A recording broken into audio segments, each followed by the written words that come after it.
Hello दोस्तों, तो कैसे हैं आप। जैसे कि हम पिछले वाली वीडियो में देख रहे थे, आप देखे होंगे कि हमने पढ़ा क्या forces, type of forces means हमारे नेचर में 4 टाइप की फोर्सेस एग्जिस्ट करती हैं। अभी तक हम ज़्यादा जानते हैं 4 टाइप की फोर्सेस हैं, जिसमें से हम 2 को बहुत अच्छे से जानते हैं, ग्रेविटेशनल फोर्स और इलेक्ट्रोमैग्नेटिक फोर्स। बाकी जो 2 फोर्स है उसमें से एक को जानते हैं और तीसरा जो है, चौथा जो फोर्स है उसमें हम बहुत कम जानते हैं, जिसको हम वीक फोर्स कहते हैं, है कि नहीं। तो अभी हम क्या करने जा रहे हैं, कल हमने देखा नॉन कॉन्टैक्ट कॉन्टैक्ट फोर्स, उसमें पढ़े थे नॉर्मल फोर्स, स्प्रिंग फोर्स। तो ये सब जो फोर्सेस होती हैं, जो मैंने लिखा हूँ, gravitation force, weight, normal force, tension force, spring force, ये सब क्या फोर्सेस हैं। ये फोर्सेस जो हम पढ़े, 2 फोर्सेस, कौन सा, ग्रेविटेशन फोर्स और इलेक्ट्रोमैग्नेटिक फोर्स, उसी की कुछ क्या है, स्पेशल कैटेगरी है। मतलब स्पेशल कैटेगरी नहीं बोल सकते हैं, इसको कह सकते हैं कि स्पेशल केसेस हैं, है कि नहीं। कभी हम उसको कहते हैं ग्रेविटेशन फोर्स, कभी कहते हैं वेट, कभी कहते हैं नॉर्मल। तो दोनों के ही जो हमारे पढ़े हैं, ग्रेविटेशन फोर्स और इलेक्ट्रोमैग्नेटिक फोर्स के ही कुल टाइप्स हैं जो हम डेली लाइफ में यूज़ करते हैं। फिजिक्स के क्वेश्चन जब करेंगे या फिजिक्स के चैप्टर पढ़ते हैं तो उसमें पढ़ते हैं कि कभी नॉर्मल फोर्स आ जाता है, कभी फ्रिक्शन आ जाता है, कभी ग्रेविटेशन फोर्स होता है, कभी वेट कह देते हैं, कभी स्प्रिंग फोर्स कह देते हैं, है कि नहीं। तो ये जो फोर्सेस हैं सब उसी के टाइप्स हैं, 2 जो फोर्सेस हम पढ़े हैं उसी के टाइप्स हैं, बस नेम अलग है। तो देखते हैं कि कैसे क्या है इनमें, इसको आज हम पढ़ेंगे अच्छे से, सभी फोर्सेस को जानने की कोशिश करेंगे। और आप पीछे देख लोगे इन सारे डायग्राम बने हैं। जानते हैं डायग्राम क्यों बने हैं? ये डायग्राम इसलिए बने हैं ताकि मैं आप जो पढ़ते हैं टेंशन फोर्स, स्प्रिंग फोर्स, हाँ, ये जो फोर्सेस जनरेट होते हैं, कैसे होते हैं फोर्सेस, कहाँ से आती हैं, और इसको हम इमेजिन करेंगे किस पे कैसे फोर्स लगता है। टेंशन फोर्स हमेशा ऑब्जेक्ट के ऊपर की ओर खींचता है, मीन्स ऑब्जेक्ट पे लगता है अपवर्ड डायरेक्शन में अलॉन्ग द स्ट्रिंग्स, है कि नहीं। तो इसे हम फील करेंगे किससे, ये सब जान के, है कि नहीं। तो मैंने यहाँ पे आपको एटॉमिक लेवल पे जाके बताया, एटॉमिक लेवल में कि कैसे अंदर से फोर्सेस जनरेट होती हैं। तो उसके पहले हम क्या करते हैं, पहले हम ग्रेविटेशनल फोर्स देखते हैं और वेट देखते हैं, क्योंकि उसमें ये सब उतना काम नहीं है। ग्रेविटेशनल फोर्स और वेट देखने के बाद जब हम नॉर्मल फोर्स पढ़ेंगे तब इस सब चीज़ों पे आएंगे। तो मेरे पास स्पेस बहुत कम है, मैं इतने में लिखूँगा और आपको इसका नोट्स एकदम अच्छे से लिखा हुआ मिल जाएगा आपके डिस्क्रिप्शन लिंक में, PDF के फॉर्म में। टेंशन वाली बात नहीं है, जो बोल रहा हूँ वो भी लिखेंगे, बहुत अच्छी बात है, जो लिख रहा हूँ वो भी लिखेंगे तो भी अच्छी बात है। जो मैं बोलूँगा उसके थ्योरी होंगे और जो मैं लिखूँगा वो क्या होंगे, उसके मैथमेटिकल टर्म्स। तो देखते हैं। तो यहाँ पे हमको इतने सारे फोर्सेस के बारे में पढ़ना है। जब हम बात करते हैं ग्रेविटेशनल फोर्स, अब जो ग्रेविटेशनल फोर्स आता क्या, कैसे, जैसे मैंने आपको बताया कि अगर कोई मैटर, कोई ऑब्जेक्ट एग्जिस्ट करता है यूनिवर्स में तो उसके पास एक प्रॉपर्टी अपने आप आ जाती है, वो होती है मास। क्या होती है? मास। तो अगर 2 ऑब्जेक्ट हैं और दोनों के पास क्या है, मास है, तो उनके बीच में ना एक फोर्स अपने आप आ जाता है उस प्रॉपर्टी की वजह से, उसको कहते हैं क्या, ग्रेविटेशनल फोर्स। क्या कहते हैं? Gravitational force. देखिए, कभी भी कोई भी फोर्स या कुछ भी इंटरेक्शन होता है, सेम काइंड के नेचर वाले में से जो भी फोर्सेस है इंटरेक्शन से होता है, सेम नेचर होगा तभी। अब जो मास होता है, मास किसी चार्ज को अट्रैक्ट नहीं करेगा, कोई फोर्स रिपल नहीं करेगा, ठीक है। मास पे इफेक्ट दिखाएगा, चार्ज पे इफेक्ट दिखाएगा, चार्ज मैग्नेटिक फील्ड पे नहीं दिखाएगा, मतलब इलेक्ट्रिक फील्ड मैग्नेटिक फील्ड पे इफेक्ट नहीं जाती है, मैग्नेटिक फील्ड इलेक्ट्रिक फील्ड में जाता है। मतलब इसका मतलब मैं बताना चाहता हूँ, अगर कोई इलेक्ट्रिक चार्ज है, रेस्ट पे किसी नेचर फ्रेम से हम मैग्नेटिक फील्ड में रख रहे हैं तो उस पर कोई फोर्स महसूस नहीं होगा, क्योंकि दोनों का नेचर अलग हो जाता है, क्योंकि एक मैग्नेटिक फील्ड है, दूसरा इलेक्ट्रिक फील्ड की वजह से हो रहा है, समझना कि नहीं। तो ये चीज़ है। तो जो हमारा कोई भी ऑब्जेक्ट नेचर में एग्जिस्ट कर रहा है तो उसके पास प्रॉपर्टी है मास, और मास प्रॉपर्टी आने वाले से अगर कोई दूसरा मास है तो क्या करते हैं, बीच में एक अट्रैक्शन का फोर्स आ जाता है। अब ये फोर्स आता क्यों है, अगर इसको जानना है आपको और हाई लेवल पे जाना पड़ेगा, अभी इस पर खोजें चल रही हैं, ठीक है। बस ये आ जाता है, उसकी प्रॉपर्टी थी, प्रॉपर्टी की वजह से अपने आप उसके अंदर आ गया प्रॉपर्टी, नहीं। जैसे कि आप नॉर्मली देखते हैं, अगर कोई ह्यूमन बींग का छोटा बच्चा है तो उसके पास कौन सी प्रॉपर्टी होंगी, उसके पास आँखें होंगी, हाँ, 2 हाथ होंगे, ये सब प्रॉपर्टी अपने आप आ जाती है कि नहीं, क्योंकि वो उस नेचर का है, इसलिए उसमें प्रॉपर्टी अपने आप आ गई। तो किसी के पास अगर मास है कोई बॉडी के पास और दूसरा बॉडी के पास मास है तो उनमें एक प्रॉपर्टी आती है अट्रैक्शन की, उसको कहते हैं ग्रेविटेशनल अट्रैक्शन या ग्रेविटेशनल फोर्स की वजह से इसमें अट्रैक्शन होता है। तो अभी आप देखते होंगे कभी कभी मैं कुछ पार्टिकल और मैटर बोलने में थोड़ा सा हिचकिचाता हूँ, क्योंकि मैं सोचने लगता हूँ। अब क्यों सोचता हूँ, जब मैं पार्टिकल की बात करता हूँ तो पार्टिकल सभी चीज़ों के लिए लागू होता है। देखो क्या होता है कि, और जब मैं मैटर की बात करता हूँ तो मैटर, हम उसी पार्टिकल को मैटर कह सकते हैं जिसके पास जो रेस्ट मास हो, जिसके पास रेस्ट मास हो। इससे आप अगर आप जाएंगे आगे पढ़ेंगे 12th या 11th के लास्ट चैप्टर में कि जो लाइट होता है, लाइट के अंदर भी क्या होते हैं, पार्टिकल होते हैं, उसको हम कहते हैं फोटोन। और फोटोन जो पार्टिकल होता है उसका मास जो रेस्ट मास होता है, रुका हुआ मास, अगर उसको रोक दे तो उसके पास कोई मास ही नहीं होगा, रेस्ट मास, तो उसको पार्टिकल कह सकते हैं, फोटोन को हम पार्टिकल कह सकते हैं, लेकिन हम फोटोन को मैटर नहीं कह सकते हैं। आप गूगल पर सर्च मारेंगे कि फोटोन इज मैटर और नॉट, तो लिख के आएगा photon is not matter because matter has property of rest mass but photon not have. इसकी वजह से फोटोन मैटर नहीं है। मैटर कौन से होंगे, electron, proton, neutron. Photon, proton और फोटोन में अलग चीज़ है। फोटोन मीन्स लाइट की बात कर रहे हैं, प्रोटॉन मीन्स जो हम सब एटॉमिक पार्टिकल की बात करते हैं। तो मैटर के पास क्या होता है, रेस्ट मास। जो पार्टिकल के पास रेस्ट मास है उसको मैटर कह सकते हैं। तो फोटोन पार्टिकल भी कहलाते हैं, इलेक्ट्रॉन भी पार्टिकल कहलाते हैं, लेकिन मैटर वही कहलाएंगे जिसके पास रेस्ट मास होगा। थोड़ा सा एक्स्ट्रा जानकारी आपको दे रहे हैं हम।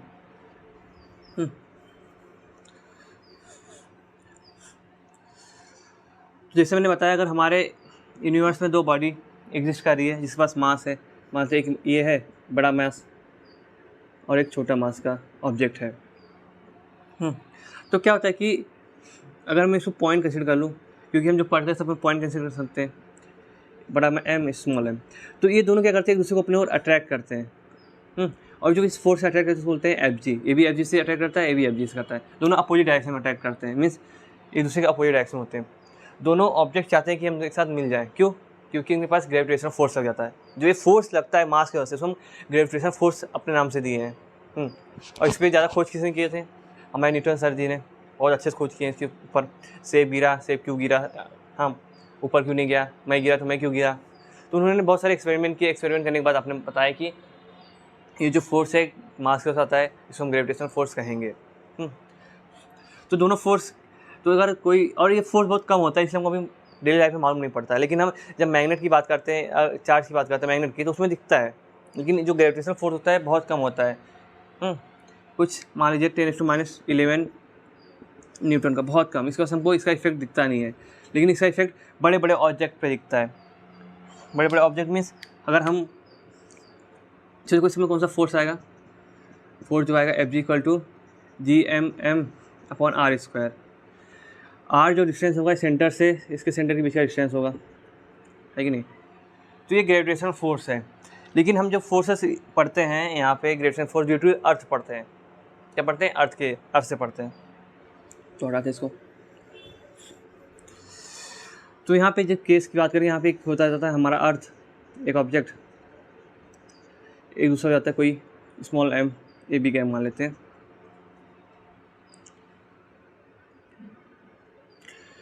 तो देखेंगे कि अर्थ क्या करता है, इसको अट्रैक्ट करता है, अर्थ को ये अट्रैक्ट करता है सेंटर, और इस सेंटर की ओर एक दूसरे को अट्रैक्ट करते हैं और एक सीधी लाइन में होते हैं। Means equal and opposite forces दोनों अलग अलग बॉडी पे लगती हैं। तो ये जो फोर्स लग रहा है मास की वजह से लग रहा है, और ये मास की वजह से जो फोर्स लग रहा है इसको कहते हैं हम एफ जी, ग्रेविटेशनल फोर्स। जो हमने भी देखा एफ जी जो होता है, एफ जी होता है Gmm/r²। लेकिन जब हम कोई भी फोर्स को अर्थ के आसपास लेके चलें, मतलब कुछ एक हाइट तक लेके चलें, तो मानते हैं जो ग्रेविटी है उसने लेवल के लिए क्या हो जाती है 9.8 मीटर पर सेकेंड। अगर मैं इसे मास से डिवाइड कर दूँ, अगर इसे मास से डिवाइड कर दूँ तो ये हो जाएगा जी। ये जो वैल्यू आएगी, अगर आर है, आर मीन्स रेडियस के थोड़ा आसपास की बात करें, तो ये ग्रेविटेशन जो एक्सेलेरेशन होगा उसको ग्रेविटेशन एक्सेलेरेशन कहते हैं, जिसको हम 9.8 मीटर पर सेकेंड इसको लेके चलते हैं।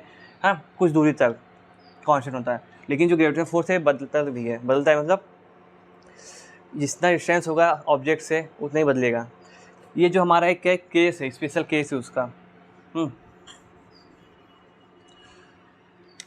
तो अगर हमारा ऑब्जेक्ट है ये, इस पर एक फोर्स लगेगा, अब फोर्स लग रहा है एफ जी, इस पर भी सेम फोर्स लगता है अपोजिट। लेकिन क्या होता है कि आप देखेंगे अर्थ पे अगर कोई ऑब्जेक्ट हम छोड़ते हैं वो मूव करता है, ना कि अर्थ मूव करता है। क्यों? क्योंकि जो ऑब्जेक्ट हम लेते हैं लगभग वो छोटे होते हैं। छोटे मीन्स उस पर उसका ज़्यादा मास नहीं होता है। हाँ, जैसे मान लीजिए 10 न्यूटन की बात करें, 10 न्यूटन किसी भी 1 kg को चलाने के लिए काफ़ी है। लेकिन 10 न्यूटन पूरे अर्थ को चलाने के लिए काफ़ी नहीं है, क्योंकि अर्थ का मास बहुत ज़्यादा है। मीन्स अर्थ का जो इनर्शिया है, पोजीशन है, बहुत ज़्यादा है, इसलिए वो मूव नहीं करता। मूव कौन करता है? दूसरा स्मॉल ऑब्जेक्ट मूव करता है। ऐसे इसके कंपेयर में, अर्थ के कंपेयर में सन को देखिए, तो सन के अराउंड अर्थ घूमने लगता है। तो किसका मास ज़्यादा है उसके अराउंड वो लोग मूव करते हैं। अगर कंपेरेबल मास है तो दोनों मूव करते हैं। तो अगर मैं इस ऑब्जेक्ट को स्टडी करूँ, इसको भी हटाते हैं, अब मैं जो हमारा ऑब्जेक्ट स्मॉल मास वाला है उसको हम स्टडी करें, वाली सरफेस है जो हमारा स्मॉल मास वाला ऑब्जेक्ट है, इस पर एक फोर्स लग रहा है किधर, डाउनवर्ड, जिसको हम कहते हैं Fg। अब ये जो फोर्स नीचे डाउनवर्ड लग रहा है अर्थ की ओर, इसके वजह से क्या होता है कि अगर ये फ्री फॉल कर रहा है, मीन्स कोई इसको रोक नहीं रहा है, जैसे मैंने इसको छोड़ा, ये नीचे की ओर जा रहा है ना, तो ये नीचे की ओर कितने जाएगा, एक्सेलरेशन जाएगा। कौन सा एक्सेलरेशन, जो इसमें ग्रेविटी लगी, gravity acceleration due to gravity.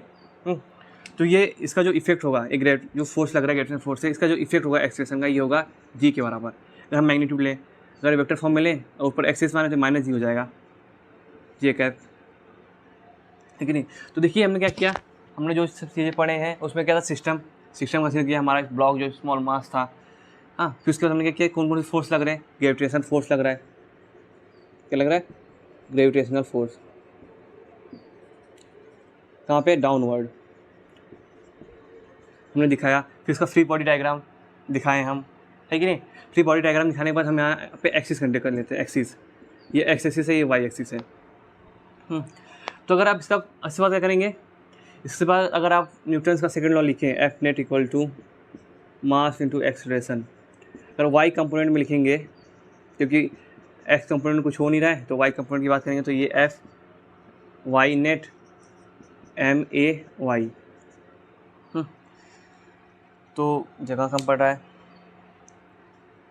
तो इसके ऊपर मिटाते हैं।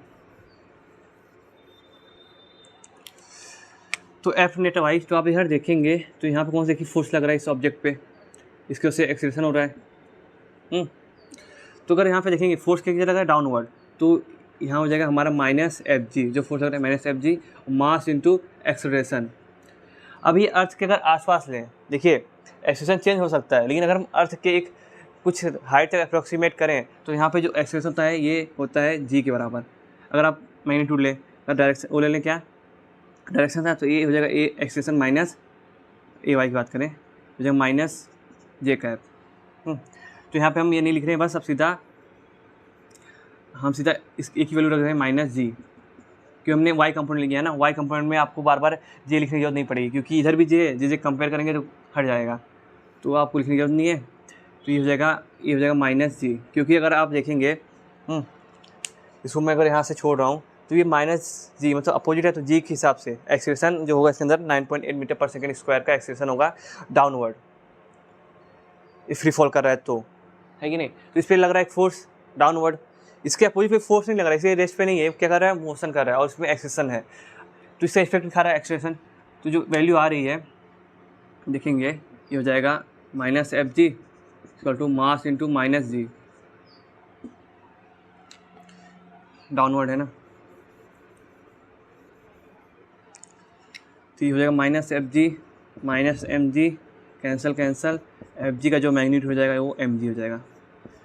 जो ग्रेविटेशनल फोर्स है उसका जो मैग्नीट्यूड कितना है, मास इंटू ग्रेविटेशन।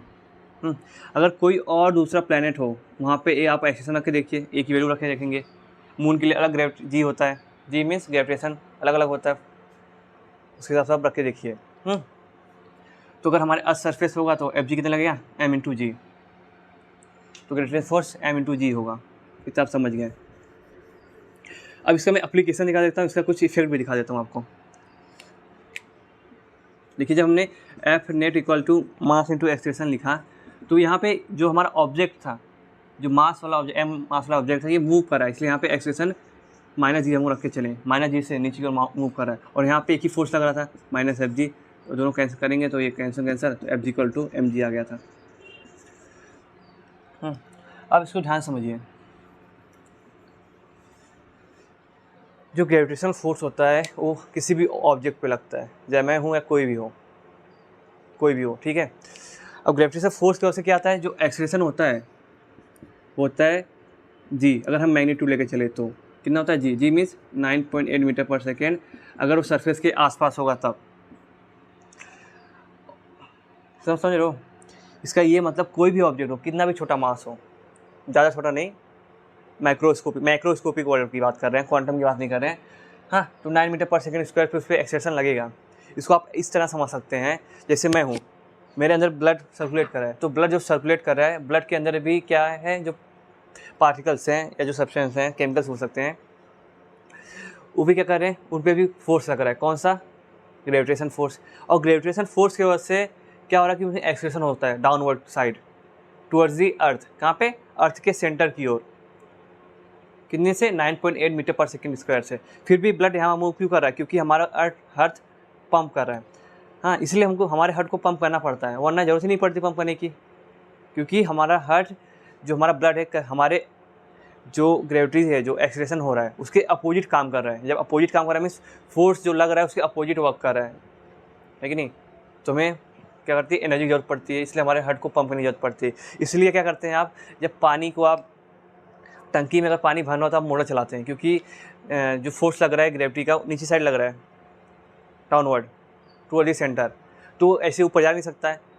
तो क्या करते हैं आप, मोटर्स उसको ऊपर प्रोवाइड करते हैं फोर्स, जिसका से ऊपर जाता है। हाँ, अगर वही टंकी में पानी भर गया तो अपने आप नीचे आता है। क्यों? क्योंकि उस पर ग्रेविटी लग रही है। ग्रेविटी चाहती है कि आप नीचे आएँ। अब मैं यहाँ पे रुका हूँ, इसका ये मतलब नहीं ग्रेविटी नहीं लग रही, इसका मतलब ये ग्रेविटी लग रही। ग्रेविटी कब तक लगेगी? जब तक ये अर्थ का सरफेस है, अर्थ है, जब तक दो मास है तब तक उसके अंदर ग्रेविटी लगेगी। अगर ग्रेविटी हटाना है, मतलब जो एक्सेलरेशन हटाना है, हाँ, force of due to gravitation हटाना है, तो आपको दूसरा मास गायब करना पड़ेगा। मीन्स अगर मुझे वेट को हटाना है अपने ऊपर से, मतलब जो हमारा एफ फोर्स लग रहा है हमको अगर हटाना है, तो मुझे अर्थ को ही गायब करना पड़ेगा, तभी हटेगा। अब मैं रुका हुआ क्यों हूँ? क्या मुझे वेट नहीं लग रहा है, एफ नहीं लग रहा है, फोर्स, ग्रेविटेशन फोर्स लग रहा है, लेकिन मैं इसलिए रुका हूँ क्योंकि मैं दूसरा एक फोर्स, हमारा जो सरफेस है मुझे एक दूसरा फोर्स प्रोवाइड करता है, जिसको आप पढ़ेंगे आप नॉर्मल फोर्स बोलेंगे, और इसलिए मैं रेस्ट पे रुका हुआ हूँ, एक दूसरे को कैंसिल कर दे रहे हैं, है कि नहीं? तो ये हो गया फोर्स ड्यू टू ग्रेविटेशन। तो कोई भी ऑब्जेक्ट हो, सब पे फोर्स लगता है अगर अर्थ के है तो, चाहे कितना भी छोटा हो चाहे कितना भी बड़ा हो। और बाकी डिस्टेंस के हिसाब से भी मैटर करता है। ये सब हम लोग अप्रोक्सीमेट करके चल रहे हैं अर्थ से एक नियर पाई सरफेस पे। ज़्यादा दूर जाएंगे तो फिर चेंज हो जाती है।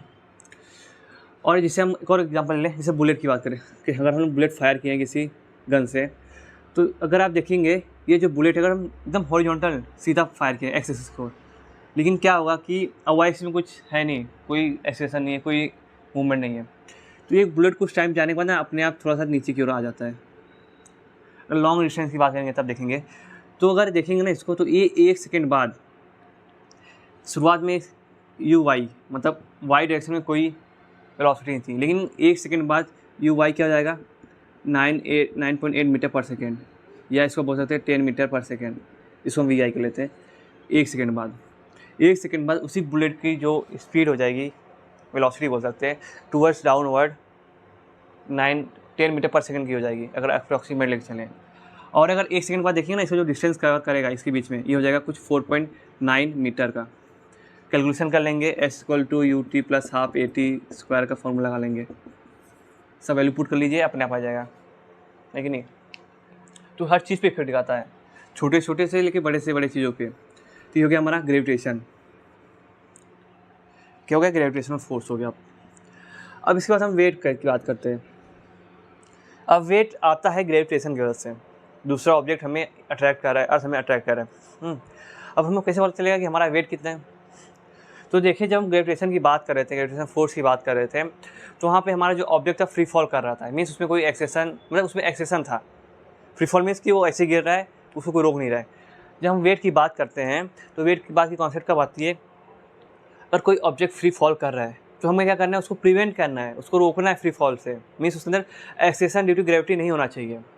तो जितना फोर्स हम अप्लाई करेंगे उसको रोकने के लिए, फ्री फॉल से बचने के लिए, वही क्या कहलाएगा? हमारा वेट कहलाएगा। समझ रहे कि नहीं? जैसे आपको पता है, मान लीजिए ब्लॉक है मास m का, अगर आप इसको अगर ऐसे ही छोड़ दें हवा में, इसे यहाँ से, तो ये इस पास Fg लग रहा है, Fg means mass into gravity, इसका अर्थ की सरफेस की बात करेंगे तो ये नीचे की ओर आएगा, सीधी सी बात है। इसमें एक्सेशन होगा -g नीचे साइड, अगर जे क्या लिखते हैं। अब ये तो हो गया हमारा force due to gravitation. But अगर मुझे वेट देखना है तो क्या करना पड़ेगा? मुझे एक फोर्स यहाँ लगाना पड़ेगा। मान लीजिए मैं हाथ से इसको पकड़ लूँ, तो जब हाथ से पकड़ लूँगा यहाँ पे एक्सेशन हो जाएगा 0। अब एक्सेशन 0 कब होगा? जब इस पे जो बैलेंस, जो फोर्स हो, नेट फोर्स 0 हो जाए। अब नेट फोर्स कब 0 होगा? क्योंकि यहाँ पे एक फोर्स नीचे को लग रहा है, दूसरा फोर्स दिख ही नहीं रहा है। नेट फोर्स अब जीरो होगा जब मेरे ओर से कोई फोर्स इसके ऊपर लग जाए। अब ये जो फोर्स लग रहा है इसको हम कह देंगे वेट। तो वेट क्या होता है? Weight is a force provide by the us, या कोई बोल सकते हैं जो क्या करता है, प्रिवेंट करता है from free falling of any object, उसको हम कहते हैं वेट। तो वेट हम ऐसे मेजर करते हैं।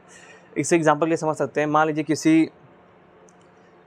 अगर हम 1 kg की बात करें, 1 kg कोई ऑब्जेक्ट है मास का, हाँ, और हम एक्सेलेरेशन जो ग्रेविटी है 9.8 मीटर पर सेकंड होता है, इसको मान लेते हैं 10 मीटर पर सेकंड स्क्वायर। तो फोर्स क्या हो जाएगा, m इंटू जी 1 इंटू 10 मीटर पर सेकंड स्क्वायर 10 न्यूटन। इसका मतलब ये समझते हैं, अगर आपके पास कोई 1 kg का सामान है, 1 kg मास है किसी का ऑब्जेक्ट का, उसको जितना आपको पकड़ने में वो जो फोर्स लगाना पड़ रहा है आज की सरफेस पे, वो क्या होगा आपका 10 न्यूटन का होता है। तो ऐसे आप फील भी कर सकते हैं कितना 10 न्यूटन कितना हो सकता है। तो मान लीजिए वही ऑब्जेक्ट को अगर मुझे इधर रोकना है तो मुझे उसको अपवर्ड एक डायरेक्शन में फोर्स लगाना पड़ेगा, क्योंकि ग्रेविटी तो अपना काम करेगी, क्योंकि अर्थ है वो 10 न्यूटन से अपनी खींचेगी। अगर आप नहीं रोकेंगे तो अपने आप वो क्या करेगा, मूव करेगा उस एक्सेलेरेशन से। लेकिन आपको उसको रोकना है, एक्सेलेरेशन जीरो करना है, तो आपको एक अपवर्ड फोर्स लगाना पड़ेगा उसको रोकने के लिए। देखिए, एक तो आप रेस्ट पे कर सकते हैं, या तो जो ऑब्जेक्ट है उसकी वेलोसिटी कांस्टेंट कर दीजिए, तभी भी एक्सेलेरेशन जीरो हो जाएगा। एक्सेलेरेशन जीरो होने का मतलब एक तो बॉडी रेस्ट हो जाए, या उसका जो वेलोसिटी है यूनिफॉर्म हो जाए, है कि नहीं? तभी उनसे बोलेंगे तो फ्री फॉल नहीं हो रहा है। जब कोई भी ऑब्जेक्ट गिरता है उसकी वेलोसिटी हमेशा बढ़ती रहती है, चेंज होती रहती है, किसने 9.8 मीटर पर सेकंड स्क्वायर के रेट से, है कि नहीं? तो ये हो गया 10 न्यूटन लगाना पड़ेगा। अगर कोई ऑब्जेक्ट है, अगर उसको रोकने के लिए मुझे 2 न्यूटन का फोर्स लगाना पड़ेगा उसको प्रिवेंट करने के लिए फ्री फॉल से, तो जो इतना फोर्स हम अप्लाई करेंगे 2 न्यूटन का, तो जो उसका वेट होगा वो 2 न्यूटन का लगेगा, 2 न्यूटन, ठीक है। तो अगर मैं इसको देखूँ, अगर मैं इस ऑब्जेक्ट को पढ़ूँ, वही स्टेप्स फॉलो करें जो हम पढ़े हैं 4 स्टेप। इससे फोर्स लग रहा है, इसका मास m है, इससे फोर्स लग गया mFg। अब मैंने एक फोर्स मतलब इसको पकड़ लिया, इस वजह से जो फोर्स लग रहा है वेट का लगेगा, इसके करने वजह से क्या होता है, इसमें एक्सेलेरेशन हो जा रहा है जीरो।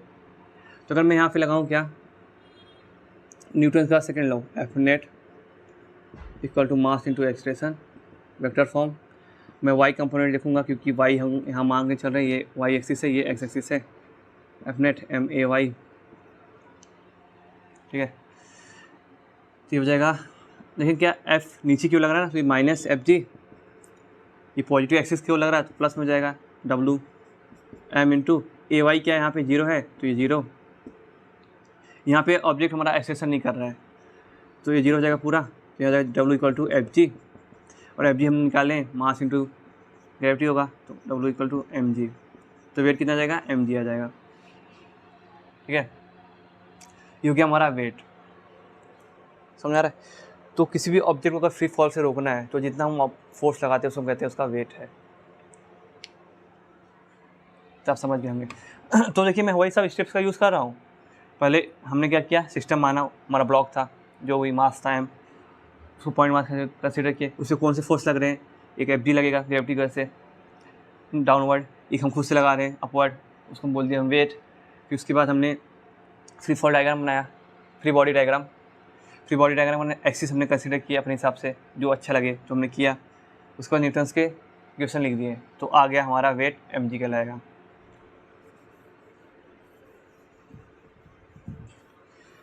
ये तो क्या हमारा वेट। एक होता है apparent wait,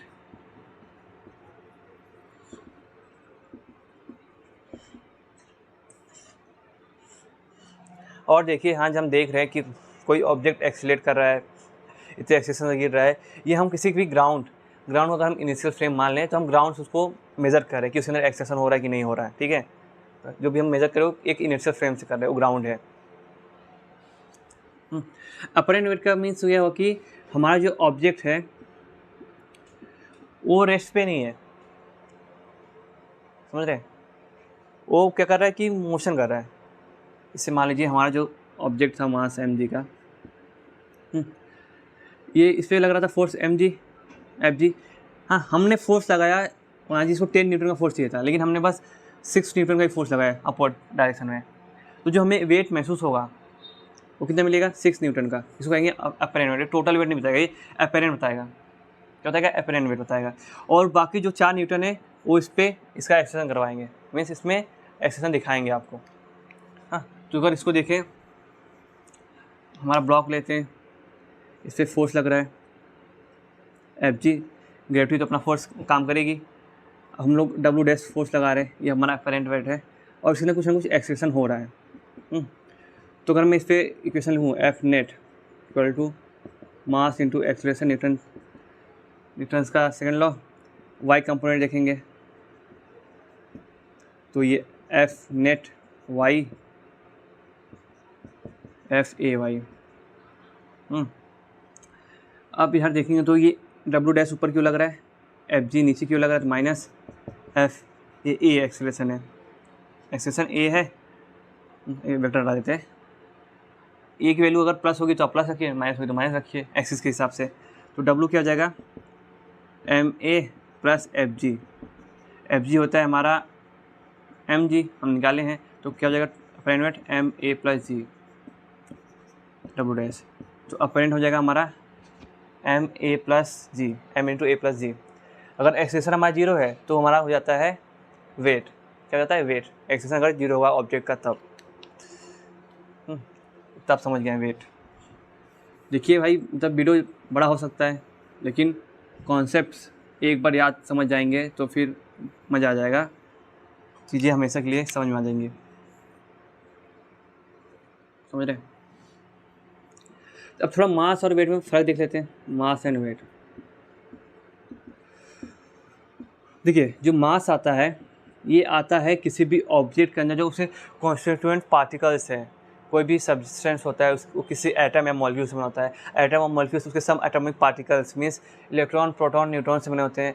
electron, proton, neutron के पास एक प्रॉपर्टी होती है इनर्शिया की, जिसको हम कहते हैं मास। मास वैसे जो उसके अंदर जो पूरा, अगर हम पूरे सब्सटेंस के इलेक्ट्रॉन, प्रोटॉन, न्यूट्रॉन या पूरे एटम और मॉलिक्यूल के मास को कंसीडर कर लें, जो टोटल वेट मतलब मास आता है, वेट नहीं मास आता है, जो टोटल इनर्शिया आती है, जो उसके मेजरमेंट को हम क्या कहते हैं, मास कहते हैं, हमने पढ़ा है। तो क्यों आता है, ये क्यों आता है, क्योंकि ये कॉन्स्टिट्यूएंट पार्टिकल से आता है, कॉन्स्टिट्यूएंट पार्टिकल के मास से आता है, इलेक्ट्रॉन, प्रोटॉन, न्यूट्रॉन। और जो वेट होता है एक टाइप का फोर्स है, क्या है, फोर्स है। तो हमें देखें, हम लोग वेट क्या था, M इंटू जी बोले, या अगर जनरल देखें तो ये होता है M इंटू A। जी तो हम लोग बस अर्थ के लिए स्पेशल यूज़ करते हैं। जो ग्रेविटेशन होता है mg, जी यूज़ करते हैं acceleration due to gravity specially earth के लिए, दूसरी जगह के लिए जी नहीं यूज़ होता है, उसके लिए ए यूज़ होता है। तो अगर हम जनरल फॉर्म में लेके चलें तो F इक्वल टू W, दूसरे ग्रह की बात करें, प्लैनेट की बात करें, mass into acceleration due to gravity वहाँ पे, acceleration due to gravity and on the earth को हम जी स्पेशल लेके चल रहे हैं अपने हिसाब से, मतलब ले लिए हैं, स्पेशल कंसिडर किए हैं, बाकी के लिए ए लेके चलेंगे। तो देखेंगे वेट जो है मास पे डिपेंड कर रहा है और एक्सेशन पे डिपेंड कर रहा है। तो देखिए, मास जो होता है वो ऑब्जेक्ट के कॉन्स्टिट्यूएंट पार्टिकल पे डिपेंड करता है। अगर कोई, जैसे मैं हूँ, मेरे जो कॉन्स्टिट्यूएंट पार्टिकल अगर फिक्स है, मतलब चेंज नहीं हो रहे, मैंने काट पीट के कुछ फेंका नहीं है अपने बॉडी में से, तो मेरा जो मास होगा फिक्स होगा, मैं यहाँ रहूँ या चांद पे रहूँ या स्पेस पे रहूँ, कहीं पे भी रहूँ, समझ ना। लेकिन वेट की बात करें, वेट तो मास पे भी डिपेंड कर रहा है और एक्सेलरेशन पे भी डिपेंड कर रहा है कि कितना एक्सेलरेशन वहाँ पे है, ग्रेविटी कितनी है वहाँ पे। तो मास तो चेंज नहीं हो रहा है लेकिन एक्सेलरेशन चेंज होता है। अर्थ के सरफेस से एक्सेलरेशन कुछ और है, 9.8 मीटर पर सेकंड स्क्वायर, मून पे कुछ और है, स्पेस में तो जीरो हो जाता है, अप्रॉक्सीमेटली जीरो हो जाता है। तो हम देखते हैं जो वेट होता है स्पेस में ये हो जाता है जीरो, क्योंकि मास तो है वहाँ पे, क्योंकि आपका जो कॉन्स्टेंट पार्टिकल है वहाँ पे भी उतना ही है, लेकिन जो आपका एक्सेलरेशन ड्यू टू ग्रेविटी है वहाँ पे हो जाता है जीरो। इसके जीरो की वजह से पूरा मास वेट जीरो हो जाता है। क्या हो जाता है, वेट जीरो हो जाता है, क्योंकि ये दो चीज़ों पे डिपेंड करता है। तो मास और वेट में एक फ़र्क होता है, मास इनवेरिएंट है, वेट वेरिएंट है, डिस्टेंस मतलब पोजीशन, मतलब स्पेस और टाइम, स्पेस कैसे बदलता है, अर्थ पे अलग, मून पे अलग, किसी और प्लैनेट पे अलग, और स्पेस में अप्रॉक्सीमेटली जीरो।